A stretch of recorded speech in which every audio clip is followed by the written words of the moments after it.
Welcome to AI for Advisors with Mark Heynen and James Cantwell. Every week, Mark and James break down the latest in the world of wealth tech and AI, and occasionally bring in guests to spice things up. This is not investment advice and not professionally produced.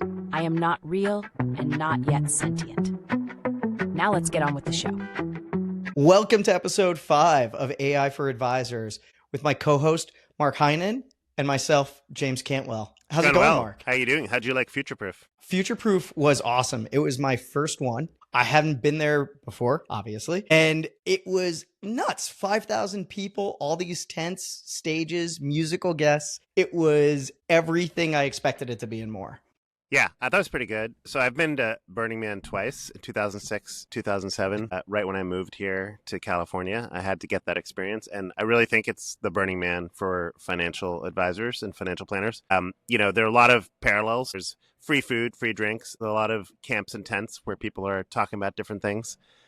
Burning Man's all about unbridled creativity and self-reliance. There's a little bit of that, some great music. And I think it really, for me, was primarily a networking event more than a content event. But I really had a great time networking with a lot of different people. And, the fact it's a little bit unstructured, I think really helps in terms of giving it a good vibe and allowing you to just make the most of talking to as many people as possible. Yeah, I couldn't agree more. I think the one thing is I wanted more time. Like a lot of these conferences, by the end, you're ready to go home. I think being outside, being on the beach, being able to see the ocean, sunlight made the atmosphere so much different. There were so many booths and vendors that I wanted to talk to. There were so many people. I made a giant list of everybody I wanted to speak with and connect with.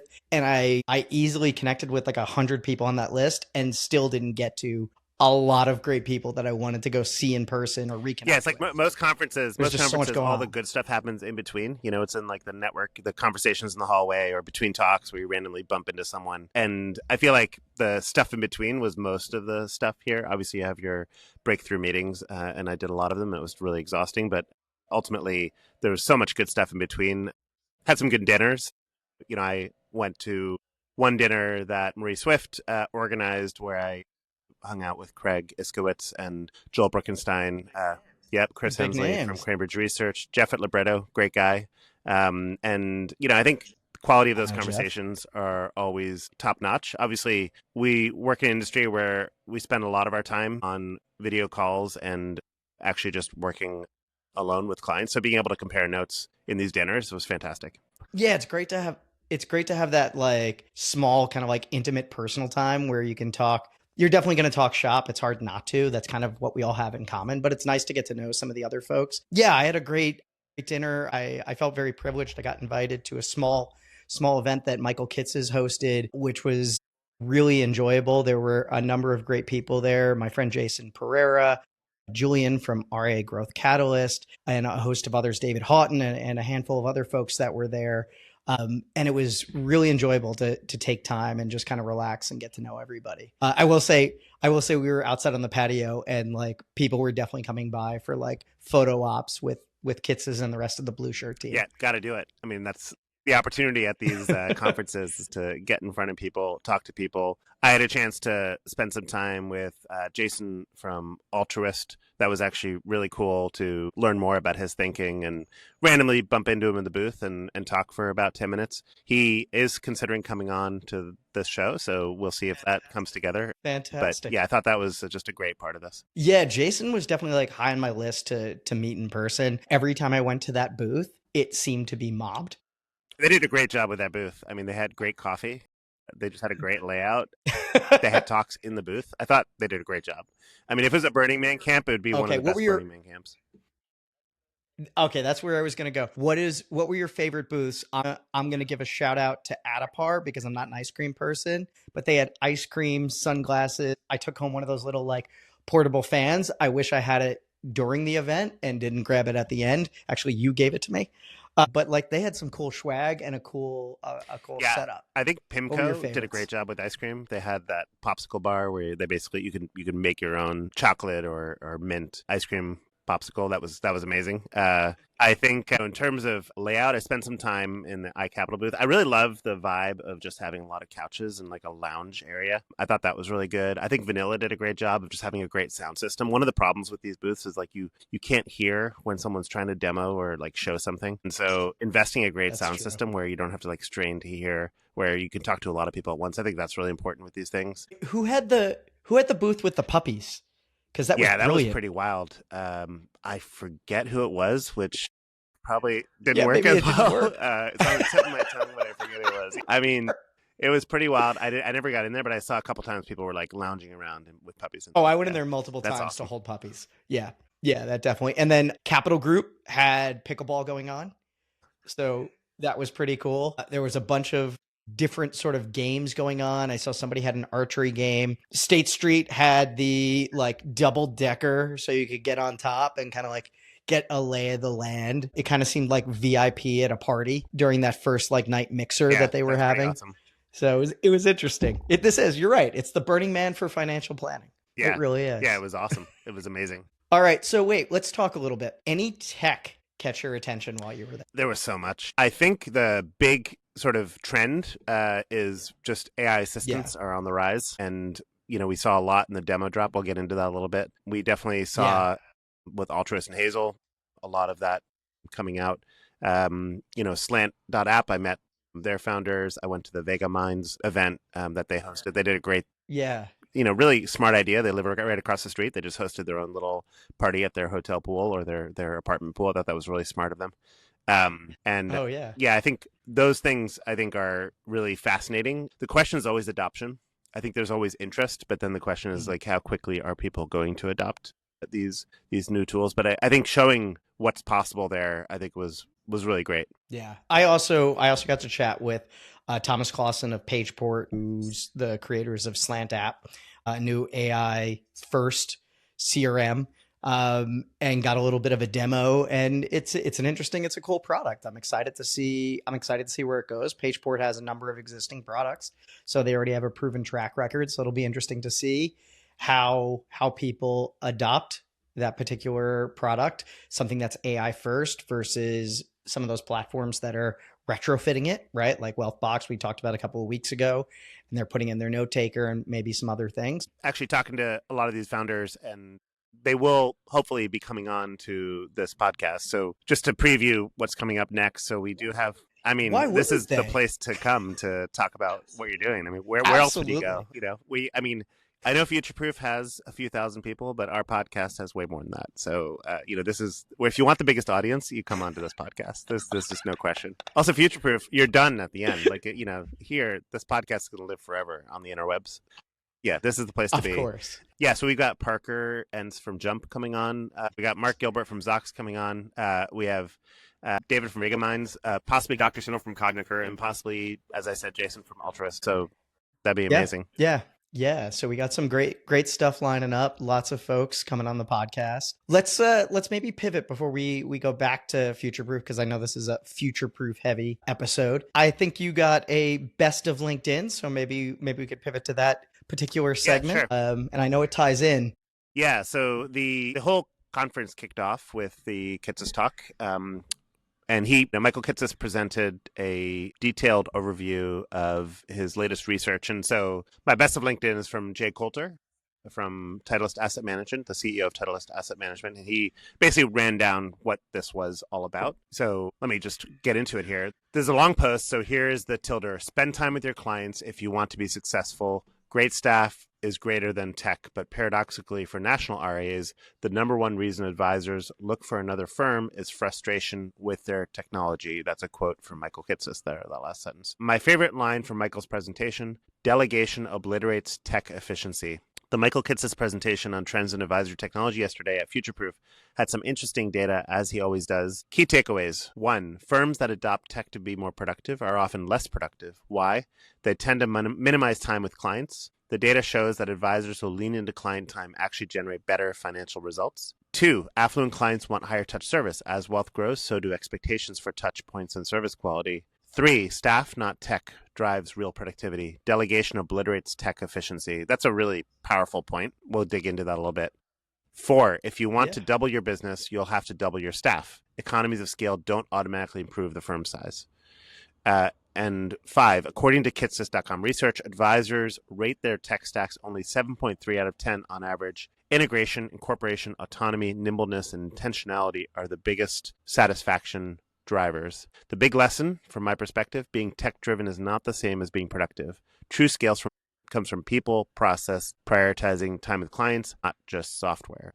For anyone who wants to download that full study, they can text Advisor Tech to 33777. I think that's probably still working. I thought this was really interesting. I have some takes on this, but what is your take? So a couple of things. I mean, I want to. So one thing that wasn't in that post that I want to mention, or I think it was briefly, Kitces put out a slide that had basically satisfaction with your tech. And what was interesting to see is that there were very few 9s and 10s. There were a decent number of 6, 7, 8s and a pretty long tail, good distribution of 1 through 5s.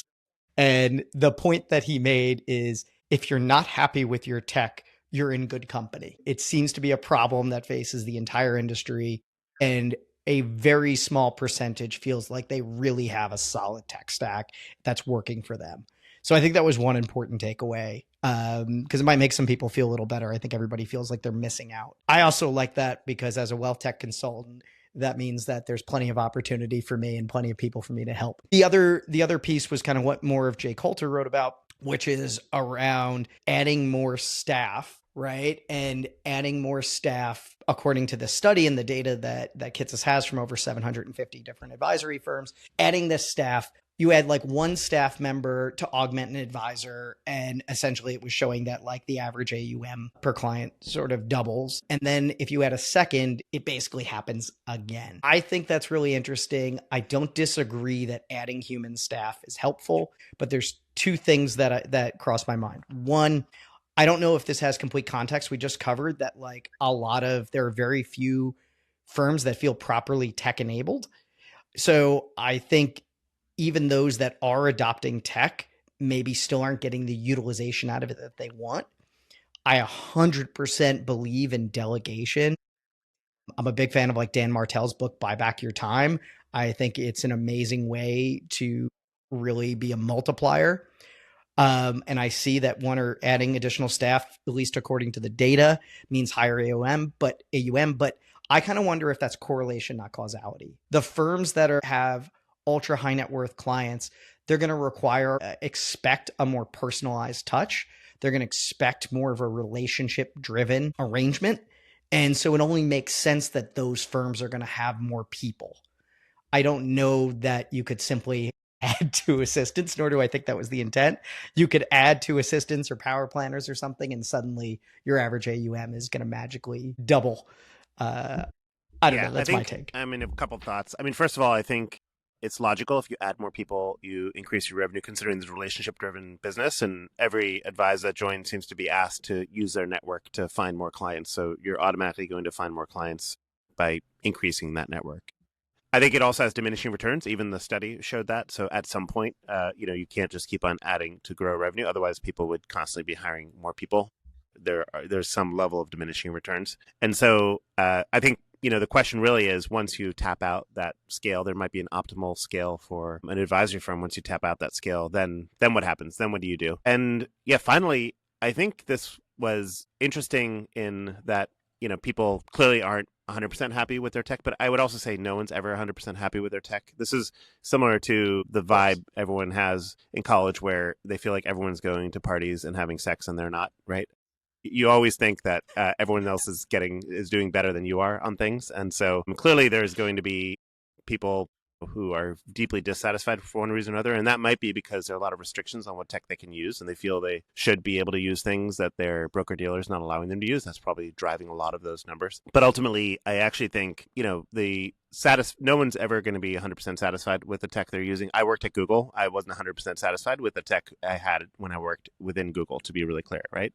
So I feel like the real issue I have with this is that it's really internal focused. I mean, the point of an advisory firm isn't to make advisors happy. It's useful to have satisfied employees, and they should feel empowered and satisfied, and that's actually useful. But it's useful for another reason, which is client satisfaction, client returns, actually having clients be really happy. And I think I thought the whole idea that, a lot of people were hoping to use tech for client experience rather than for time savings. I thought that was a great insight. I think it is more about client experience than it is about time savings. And I think people have been, we talked about a lot of times on the podcast, we shouldn't think about AI as a big efficiency driver. We should think of it as something to give you superpowers to do a much better job for your client, increasing your quality of work. I think that's the really exciting part of where we are. And then I think the whole point of, stop investing in tech, start hiring people. I think the thing that might miss for some people, if they just look at that, and I know there's more to the study than that, but if they just take that message away,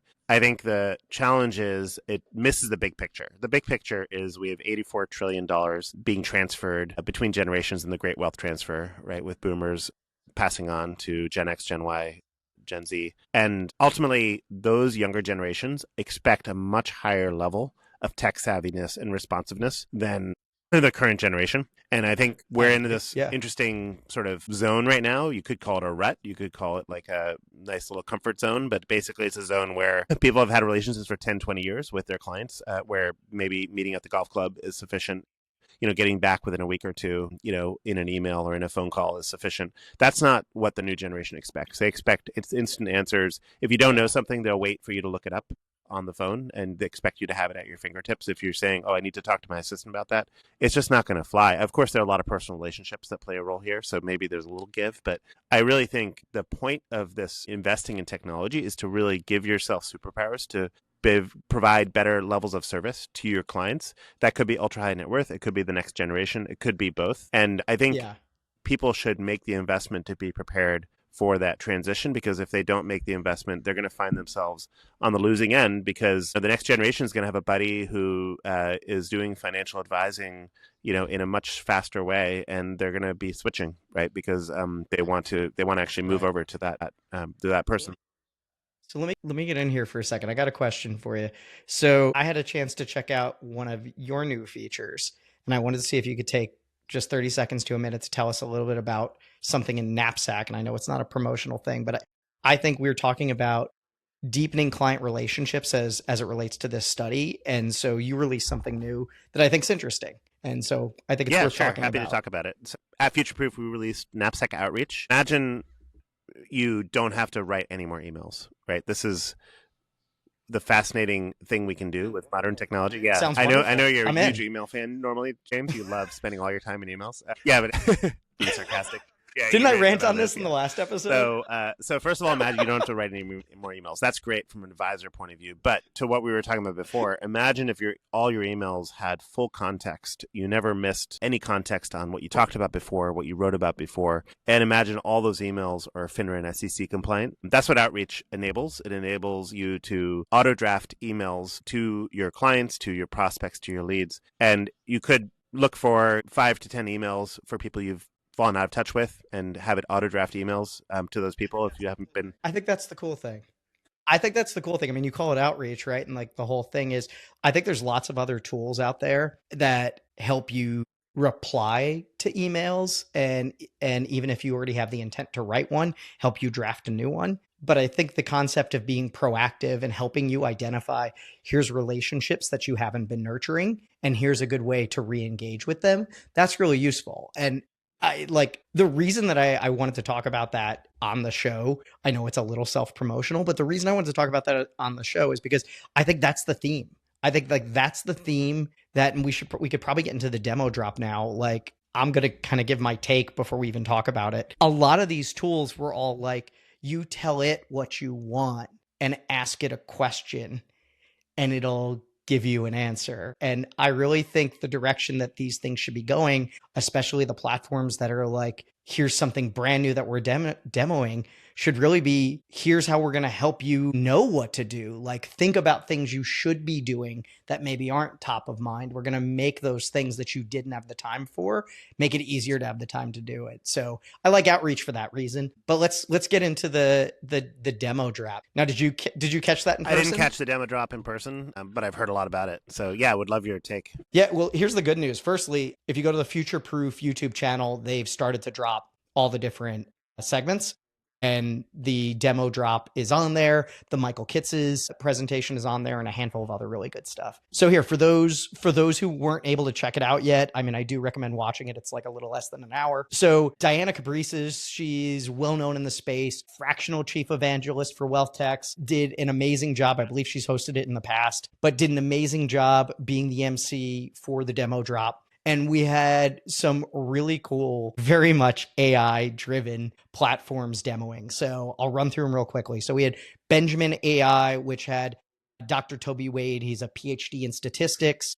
He's done work at Gemini and a host of other things. They had a platform that was really interesting in investment research. I think the talk of the town was Altruist, which now has Hazel, which was formerly Time. And everybody was interested in that AI assistant and how it's going to help. I thought it looked cool. I mean, I think what I'm trying to figure out is like what differentiates it. I don't know if you have any thoughts on Hazel you wanted to get into. Otherwise, I have a lot of thoughts on Hazel through here. But why don't we rip into it? Let's part. You want to stop and talk about it? Yeah, sure. Yeah. We can do that. Yeah. Yeah. Let's talk about it. I mean, first of all, I think I love the trend of wealth tech companies acquiring YC companies to accelerate their roadmaps. I think there should be more cross-pollination between sort of the Silicon Valley ecosystem that I sit in and traditional wealth tech.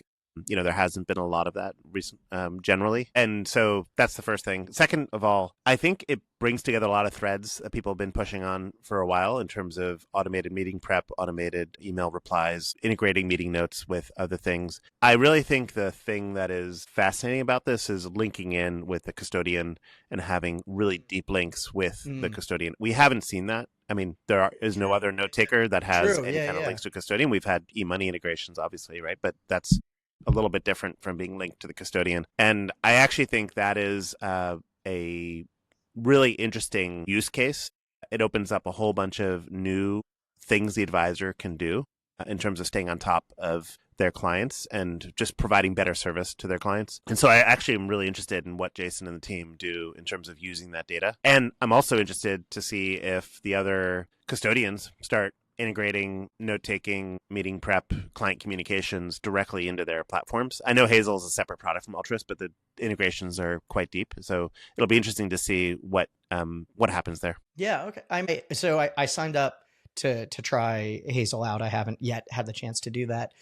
I do think, the tie-in with the custodian is the really unique thing. And if we look at Altruist, they already really solved a challenge that should have been solved a long time ago. Thank you, Jason, for doing it. And I'm sure you're doing quite well for solving this particular problem. But account opening, right? They've really made account opening easy. And so now I'm thinking about different cashiering functions, adding contributions, taking distributions, etc. How could maybe Hazel do some stuff there? So I'm curious to hear if that's something that it does already or is on the roadmap. So I'm excited to see where that goes because that's a natural extension when you're starting to integrate it deeply with a custodial platform that is portfolio management and a host of other. Yeah, I think as they've shifted the conversation, I'm having a lot of conversations now. This is at Futureproof and outside of it, I can't share with whom, but a lot of platforms that would have never considered automating account opening or even integrating client-facing automations, whether it's meeting prep, meeting follow-up, emails to clients, note-taking. A lot of platforms that were pretty far from that are now looking at integrating that into their platforms because they can see how strategic that is. And I think it also comes down to the fact that we're in this Hunger Games of SaaS. We are now, like at the beginning of Hunger Games, you had the cornucopia and people were trying to grab the weapons. We now are in a situation where, like we talked many times, there's going to be a reduction of SaaS from 20 to 30 tools down to 5 tools. And everyone's wondering if they're going to be one of those 5. So people are trying to grab as much functionality as possible to integrate it. And I've seen a lot of companies start to come to that realization that AI is going to enable that and accelerate it. And it's going to come faster than anyone thinks. And they're trying to think of how to actually do this. I basically hats off to Altruist for being on the leading edge of that. I mean, the model's always been like depth, not breadth.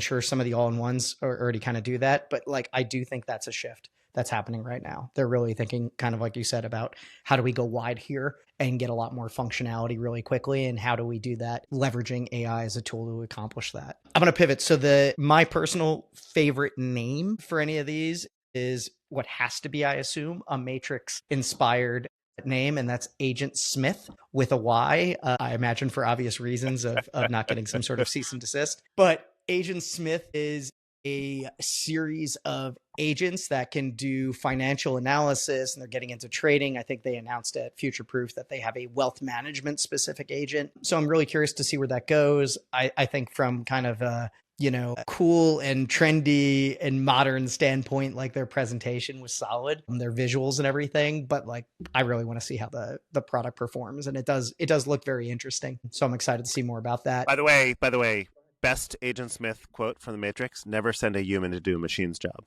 That's perfect. I mean, especially for that, they could never get away with putting that on the site.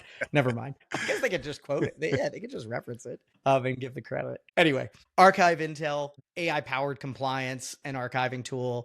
They've been around a little bit. The CEO, Larry, did a great presentation. I think, that's one of the standout ones because it's a little bit different, right? It's really more of a compliance tool. A lot of these others are AI assistants in some way. And so they gave some great stats during their presentation about time saving, the number of emails that they were able to, the reduction in the number of emails that needed to be manually reviewed. It was something from like 200,000 to 200 for one particular firm. So that's some really good real world data to use to market your product. My friends over at Boosted AI, Jeff Klaus, showed their AI assistant. That was a really interesting one as well. I was a big fan of WaveVest. I thought they did a great presentation. Brendan King, the CEO, did a great presentation, talked a little bit about the robustness of the platform, helping with proposals and financial planning and things like that. So I think it's really interesting, the integrations that they had. And that's a good one with like the breadth of functionality. And another one I'm a fan of the name of, Sherpa's Wealth CEO, Borja Ito. I had a chance to chat with him for a few minutes. They have an interesting product. He comes from LPL, head of innovation. He ran their innovation labs over there. So obviously he's had experience in looking at what LPL and their very large network of advisors are dealing with and figured out what he wanted to tackle. So I really enjoyed the demo drop. I think it was really well done. I watched last year's, on YouTube and had FOMO. And so now I'm excited that I got to see it in person. I did speak with someone who heads technology for one of the largest custodians. I won't say who. And he had an interesting question. He saw this demo drop and he was asking, how can I differentiate between all these AI assistants? And how many AI assistants do we expect an advisor to be using? I think that's a good question. I mean, I spend a lot of time, I love to give my 2 cents on things, but I spend a lot of time asking people their thoughts afterwards. And one of the things I found is that people were mixing up the different products and what they do. And there were some, we talk about hallucinations in AI, but there were some hallucinations in terms of what people thought a platform could do versus what they actually said it could do. That's interesting. So people are projecting what they found that want it to do on top of what people are saying. Yeah. So I found that when talking about a number of products, and that's not the first time I've heard it. Like I get that all the time when I talk to people about different platforms, and they saw a demo or something and they assume it could do a lot more than it can. And we have to bring them back to reality. So I think it is challenging to differentiate them. I think they got to figure out how to stand out. They need different messaging. They need to target maybe a slightly different segment. And I agree that like there's going to be some significant consolidation. I think there's a lot of great solutions, but there's no way they can all coexist. Yeah, I think, well, first of all, I'll just state one of the more obvious distinctions, which is some of these are for investment analysis and some are for client service, helping with client service. So that's actually one massive distinction. Those areas don't overlap too much. So I would say that's True. One very specific way to differentiate. I think the other way to differentiate, if someone's listening to this and trying to figure out, is, do they have SOC 2 Type 2? For those who don't know, that's actually a standard for data security that generally most firms require companies to meet that standard to make sure they know where their data is going and that it's being custodied in the right way. So, it's a sort of a minimum requirement for a lot of companies. And I would double check that is the case for some of these smaller companies. It's just good hygiene. And then finally, I think there will be a, ability for people to use multiple assistants over time, especially if the UI gets easier. I think, there might even be something that sits on top of these assistants and directs you to the right assistant for the right job. I can imagine that coming in. Maybe there'll be some YC company doing that at some point, and maybe that'll be next year's demo drop. There'll be something to help you navigate the assistants. Yeah. Well, actually, I got a question for you. Do you have any predictions on like what next year's demo drop will focus on?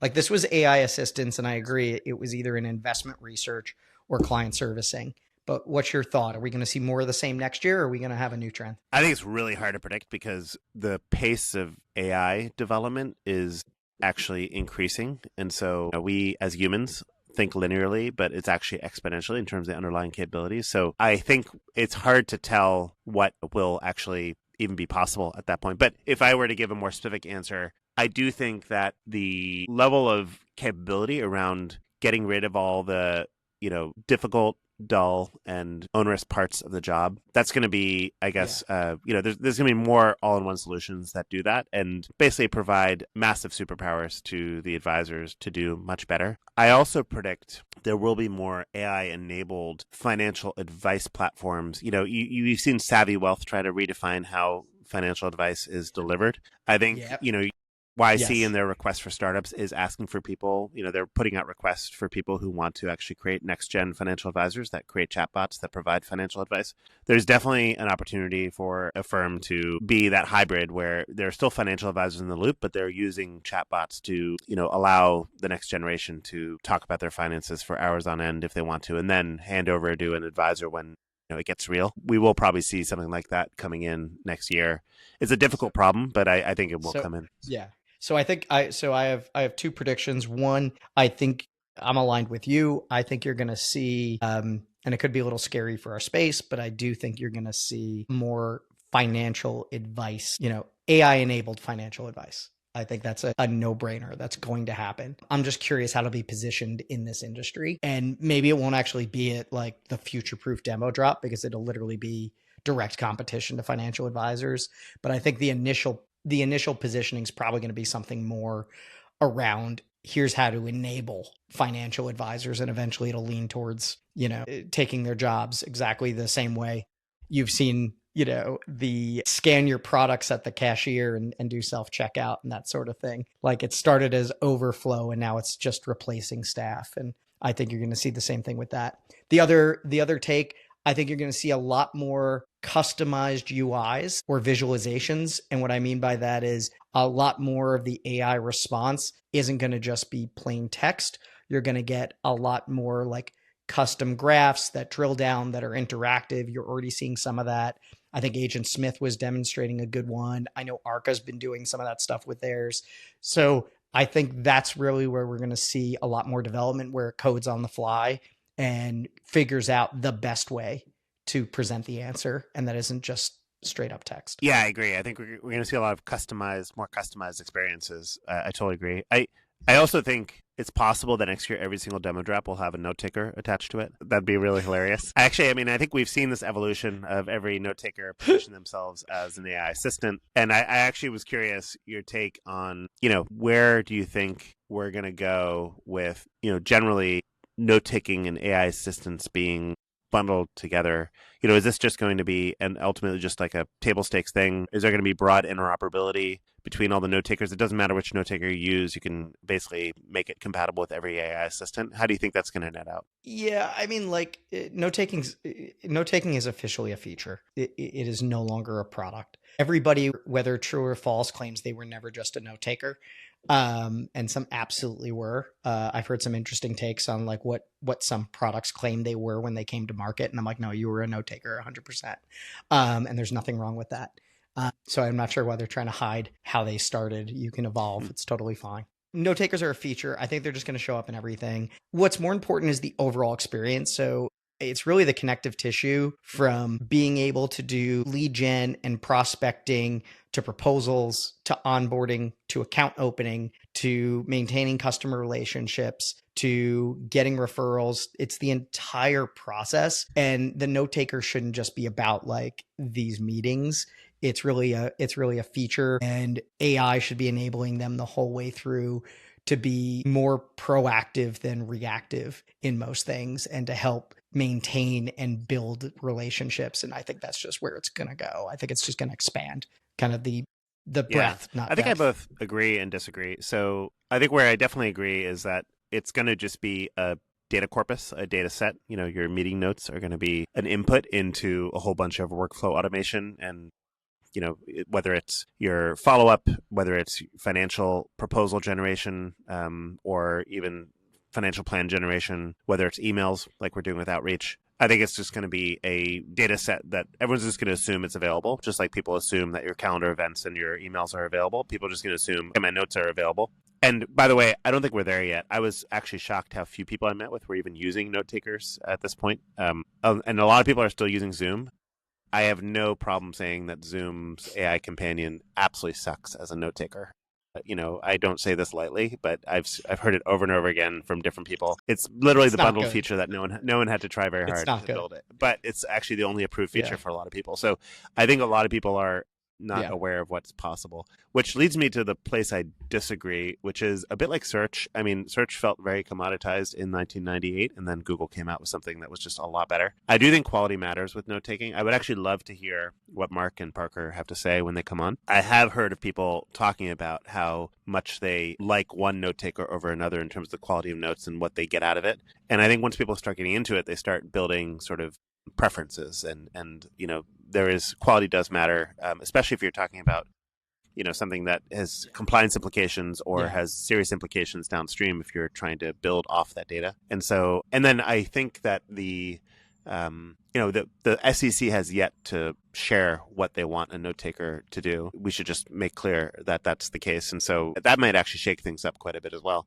So I think it feels nice to say like, oh, it's a commoditized feature. I think it's maybe not as commoditized as we think, and there are some differentiators that people have. I will say, and actually on your point on like people rewriting their history, I think it's hilarious. It's like very, very Mao coded.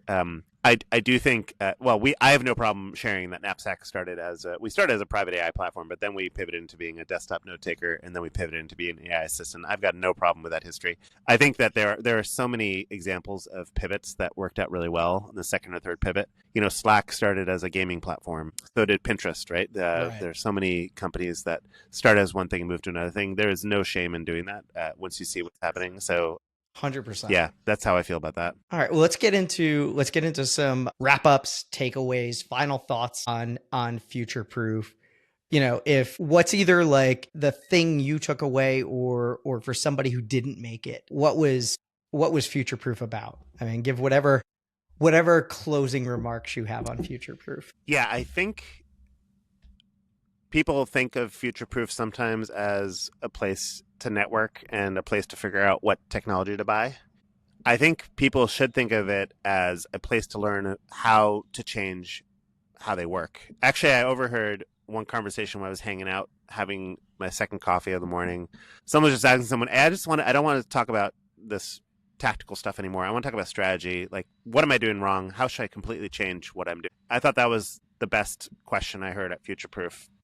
Actually if it is the Burning Man of financial planners, people should open their mind and figure out if there are other ways to do things. And I think maybe to riff a little bit off of Kitces' thing, I think using technology to change how you work isn't just about efficiency. It's really going to be about, basically making you more impactful for your clients. And I feel like, there are a lot of opportunities at Future Proof. I also will say, having spent some time in crypto, I was really heartened to see so much crypto stuff at Future Proof. That could not have happened 2 or 3 years ago. They would have been stopped at the door, right? And there were people walking around with ETH hats. I never thought I would see that day, but that was pretty wild. So I went to a conference back in 2017. Actually, I think they got acquired. It was actually something here in Scottsdale. I think they actually got acquired by Wealth Management, and they're now part of the Edge conference series. But digital assets was a very big topic. And it's actually what spurred me to buy some crypto. And I'm glad I did because it worked out. It's had a very nice run since 2017. I only wish I got in earlier, and I only wish I bought more. I bought my first Bitcoin. I guess it's a bit of a humble brag, but I bought my first Bitcoin in 2013. It's a humble brag because And did you ever use it to buy pizza? I did use it to buy chocolate, which was the most expensive chocolate I ever bought in 2014. Do you have any idea? Have you calculated what that? It changes day by day, right? But like in the tens of thousands of dollars at this point. It's a humble brag because I did not buy very much Bitcoin. I went to the Yeah, that's the thing. Exactly. I didn't buy enough. Like I'm not sitting here. I'm not crypto rich. I did all right, but I'm not crypto rich. So I think my closing thoughts are, I want to echo that future proof should be used to think more about strategy.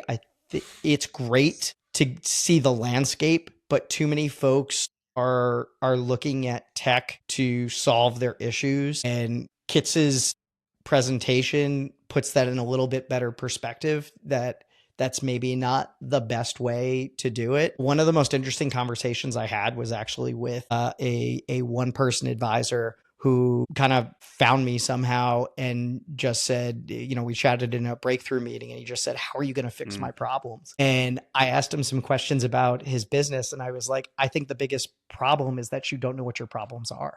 You're asking me to fix all these symptoms, and none of them are going to move your business forward. Part technologist, none. Part therapist. And that tied right into what Kitces was saying. You're part technologist, part therapist. I should just learn how to make drinks too, because I feel like it's that bartender mixologist, right? Who's sitting there making the cocktails and listening to people's pain points and giving some of the best advice they're ever going to get. Instead, people pay for therapists. You should just go to your local bar, is my 2 cents. It's much cheaper. Anyway, my final closing thought is this. Future Proof was awesome.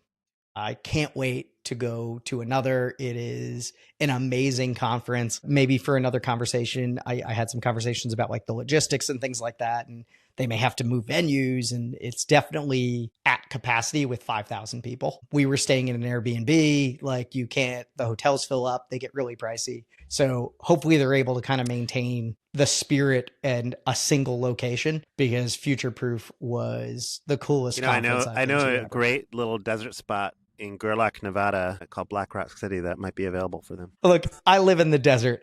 I like the idea of having it at the beach. Definitely a lot more comfortable. My vote stays for beach. My vote stays for no Las Vegas. Let's keep it outdoors. Let's keep it at the beach. This is great. But with that, I think that closes episode number 5. One more in the books. So thank you, Mark, for joining me in your lovely outdoor venue. I know I did this I revisited my flamingo shirt from Future Proof since we're recording this a few days late. I wanted to stay in the mood. By the way, I wore a flamingo shirt yesterday when I thought we were recording. So this is, I apparently own too many flamingo shirts. Well, now they are. I own 2. So you can keep track at home if you want. But thanks everybody for joining. We'll catch you on episode 6. Take care.